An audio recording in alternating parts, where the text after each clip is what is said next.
Welcome back to another trekking vlog, guys. It is Jay. It is 12:35. It is also the same day as the last video was recorded. We ended up getting a load.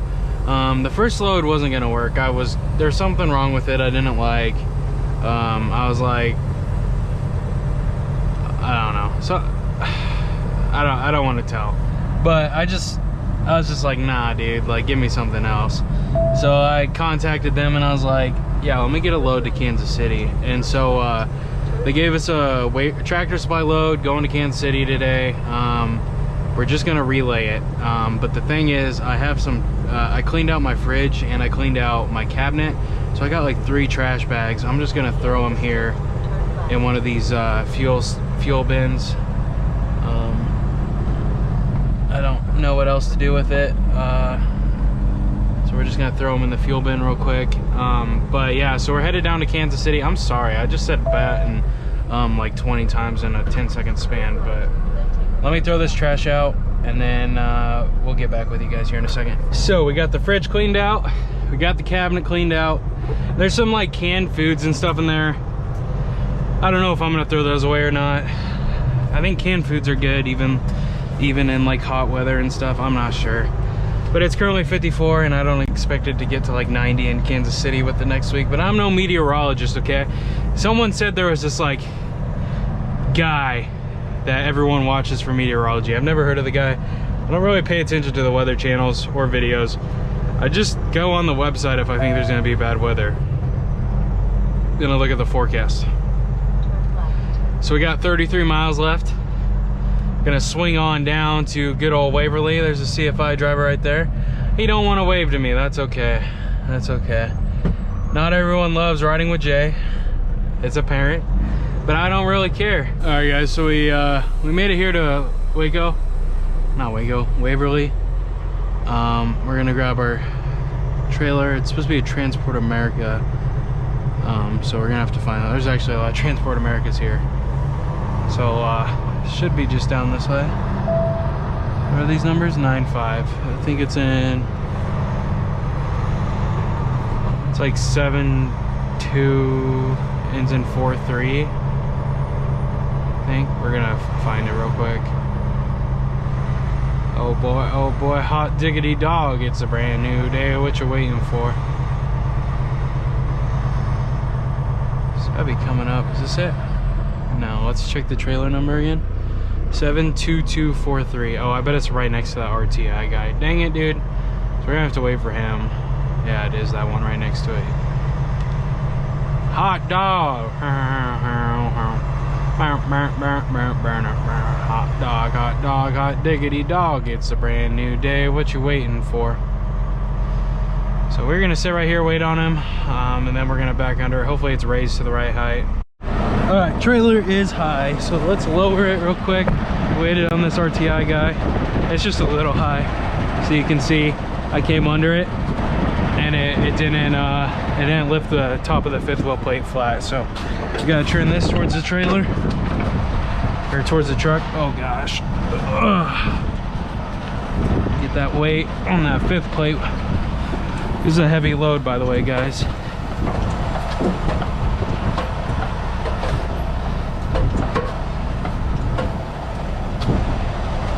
Do another 2 revolutions. I think we can do a couple more. All right, it's off the ground. It's good. She's gonna get inspection sticker. Looks good. Gonna go ahead and slide the rest of the way back into it.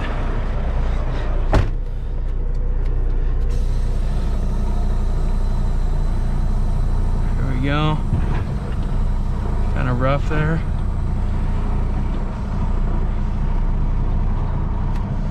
Do a little tug test.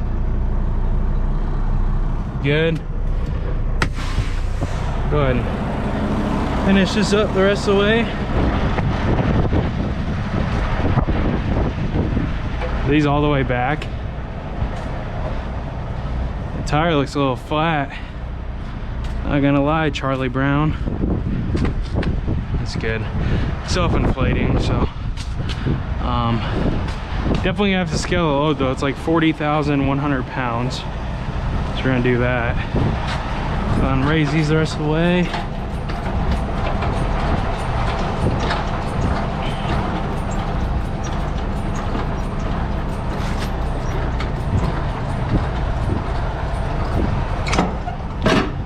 Like so. Got all of our hair lines, our electric line.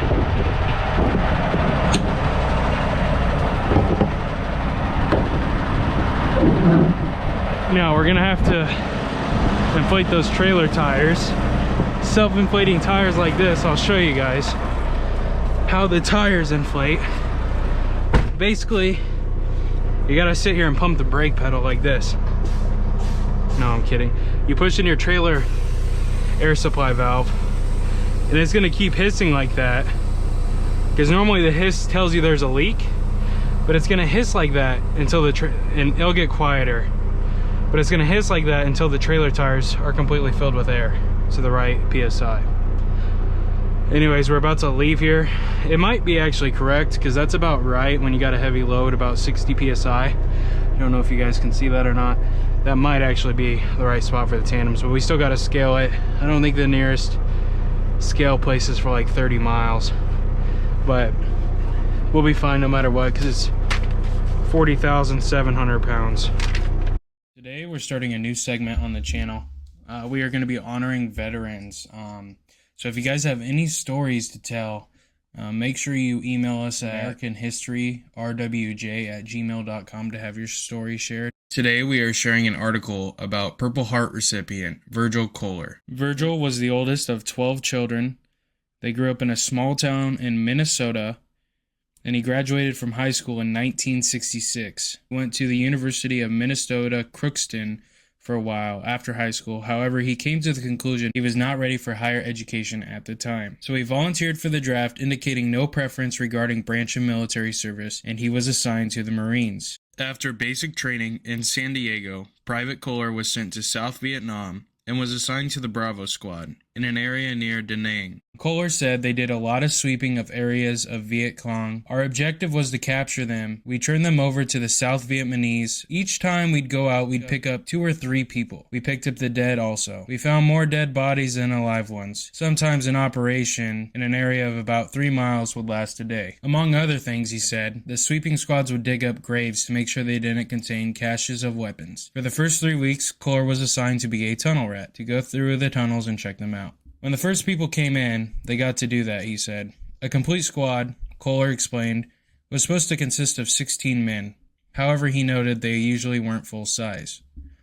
A dozen per squad was the max when I was there, he said. Eventually, Kohler was transferred to the Charlie Squad, and following the transfer, he saw one of the most grisly sights of his military experience. Kohler gave his Bravo replacement men some of these items, which had previously been assigned to him. Included were some blasting caps. At one point, Kohler recalled, the replacement who was assigned to carry a grenade launcher was carrying both grenades and blasting caps while in a tent, and made the fatal mistake of slinging the containers of both of them off of his shoulder, allowing them to hit a metal bed frame. The impact caused an explosion which killed the replacement and 3 other guys, said Kohler, who was in the next tent and rushed over to see what happened. After Kohler rushed over there, he stated that the bodies were no longer recognizable, and he could still see it in his mind. My God, I could have been in there, said Kohler. Probably one of the most traumatic things was running into a place and finding half a torso and a leg, disconnected and removed by distance, of someone you knew, he exclaimed. One leg was in the tent and one was out. Kohler remembered seeing the dismembered men, fluttering his eyes before he died. He was my replacement, he said with awe. Kohler recalls seeing other traumatic things, including people he knew after they were shot, but nothing quite as vivid as the dismemberment of his replacement. He said being raised on a farm probably prepared him better than other Marines for the deaths he saw. With Charlie Squad, Kohler became a rifleman. When shot at, he said, he had to shoot back, but he was not aware that he had actually killed anyone. In time, Kohler also became a radio operator, whose job it was to report irregularities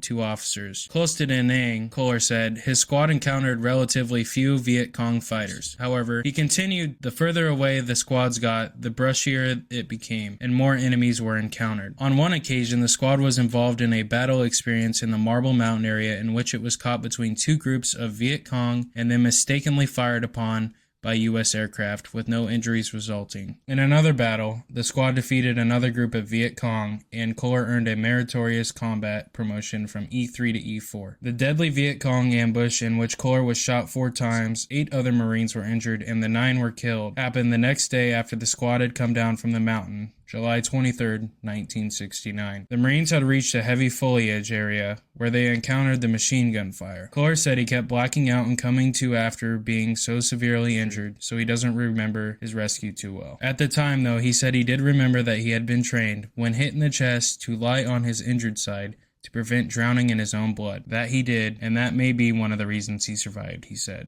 After going in and out of consciousness a number of times, Kohler also remembers a corpsman bandaged his chest and then rested for a moment against a tree. While resting against a tree, the corpsman was shot and killed. I think he thought he was out of the way, said Kohler. A helicopter was sent to pick us up, he continued. I blacked out again, and the next time I woke up, I was in Da Nang Hospital. I was transferred to another hospital in Japan. I was there 2 weeks. While the bullet in the chest, which came close to his heart while going all the way through him, almost was fatal for Kohler at the time. It was the bullet in the foot that caused him his most visible disability. His foot was crushed. They determined because of my crushed foot, I wasn't going back, he said. So they sent me home. After coming back to the United States, Kohler spent time in Great Lakes Hospital in Waukegan, Illinois. In addition to his foot injuries, which caused a visible limp, Kohler has other disabilities. They rate me as 60% disabled. I lost range of motion in my chest, he said. In one leg, they took out part of my calf. He still suffers from his injuries in both legs, he noted. Virgil and Sandy Kohler were married on October 25th. 1969, and had 4 kids. Kohler worked many years as a U.S. Postal Service mail handler. He is now retired. Reflecting on the conflict in Vietnam, after the passage of more than 45 years, Kohler recalls when he went into the military, there was no question in his mind that the U.S. was doing the right thing by its military action. Now, he said, I wouldn't be so readily available to jump in. He would be particularly cautious of a military involvement situation if he had sons of an age where they might be called to serve, he continued. Reflecting on his own experience, he said, a lot of guys went through a lot of hell. I don't think I went through that much intensity, but it helps to talk about it, to get it off my chest, as well as educate those interested. Virgil Kohler was awarded the Purple Heart. So we just made it into the Kansas City city limits, I want to say.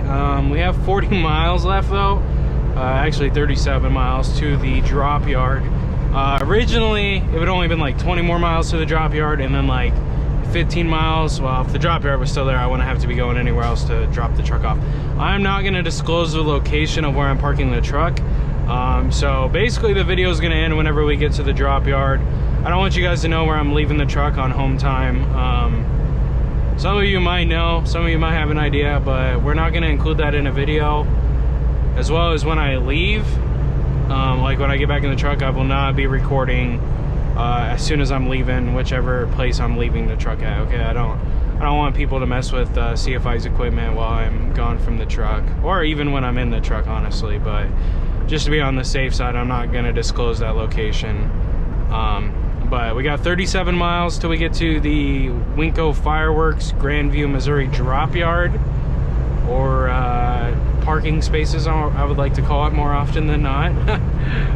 But yeah, guys, I really just want to take the time to say thank you to all of you that have stuck around through the channel and been here for all of this journey that we've had.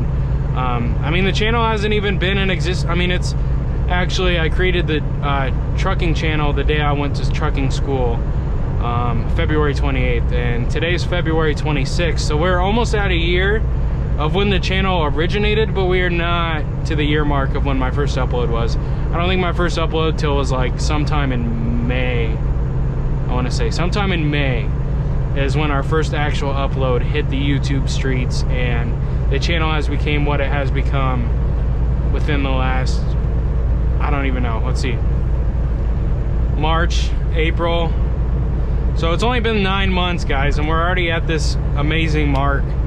Dude, I literally cannot thank any of you enough. Like, I'm so happy at where the channel sits, and yeah. Also, if you guys would like to submit stories of veterans that you know and you know the story, We have a new email in the comments where you can write the story in, and it could be featured in a trucking vlog. Dude, like, for me, veterans are like, dude, like, without them, we are not here. I'm not driving this truck right now. You know, we don't have, I mean, don't get me wrong, we don't have all the freedoms in the world, but I think the United States is one of the freest countries, and, you know, without the veterans paying the ultimate sacrifice for us to be here and have these freedoms and be able to say whatever I want on this channel, you know. So, like, I am a true softie for all kind of stories like that, like just hearing like the pain that people went, like, don't get me wrong, like the pain is not, like, I'm not trying to say like the pain is what does it for me. It's like hearing all the sacrifices these people made for our freedoms, you know, stuff like that. And like the pain and suffering they've had to go through for, you know, for what we have today. And so it would be my honor if you guys have stories to share them on this channel. I mean, dude, like, I literally was listening to like a story the other day while I was going down the road, and it was like a very well written story, and it was based on these World War II snipers. And dude, like, it like basically like at the end it was like, you know, it said the soldier's name, and it said what he did for a good majority of his life, and then, you know, like he was widowed in 2010 and he passed away in 2016, dude. And like, dude, that brought tears to my eyes. I was literally driving down the road listening to this, and I started to like have some tears coming down from my face. Like, it was just like so well written. Like, I don't know, man, it was crazy. That video was crazy. But if you guys have stories that you would like shared on the channel, please send them over. I will do my best to put every story I can in the channel. I'm sure we will get quite a few stories when this video comes out, because I know there are a lot of people who have stories to share.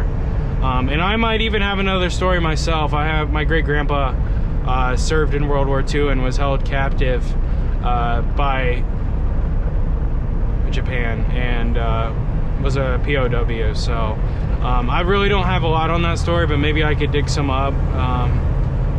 You know, he severely suffered from PTSD in his older years, so, to the point where my great-grandma actually had to like put him in like a, you know, like a mental, not like, I don't know if it was quite a mental institution, but, you know, like extra care, because like, you know, some days he'd be fine, and then some days he would just be like screaming in terror, you know. Like, I mean, dude, they went through it all. Man. All right, guys, obviously it's not the same day we made this video, but I totally forgot to make an end scene.